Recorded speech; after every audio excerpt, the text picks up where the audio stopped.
సృష్టి దేశ్ముఖ్ మనందరికి తెలుసు. చాలా పాపులారిటీ ఉన్న పర్సన్. యూపీఎస్సీ ప్రిపేర్ అందరికి తెలుసు.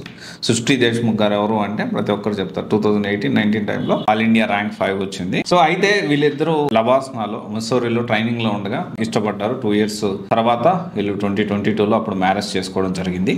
అండ్ వీళ్ళిద్దరు కలిసి ఎథిక్స్ అండ్ ఇంటిగ్రిటీ బుక్ కూడా రాశారు. అయితే before getting the topic, Nagarjuna Gowda before doctor. So Nagarjuna garu so దీనికి సంబంధించి 2019 బ్యాచ్ ఏఎస్ అయ్యారు. ఆల్ ఇండియా ర్యాంక్ 418 వచ్చింది.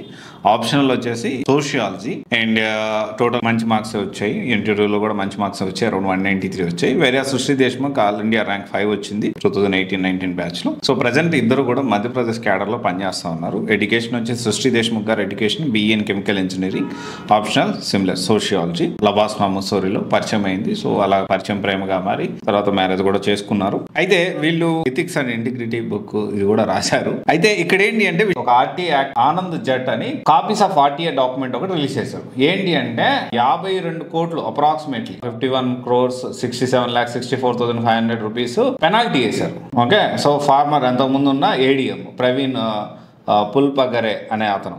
అయితే ఇతను ఛార్జ్ తీసుకున్నాక దాన్ని కేవలం 4,032 రూపాయలు చేసిండు. అంటే 52 కోట్లు ఉన్న పెనాల్టీని 4,000 చేసిండు.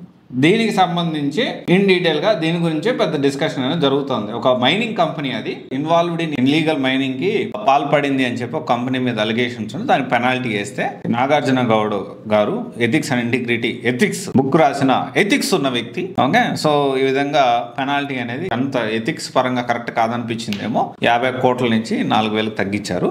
ప్రెసెంట్ దీని గురించి సోషల్ మీడియాలో చర్చ దుమారం రేగుతోంది. ఒకప్పుడు they are inspiration to many. So now the picture has completely changed.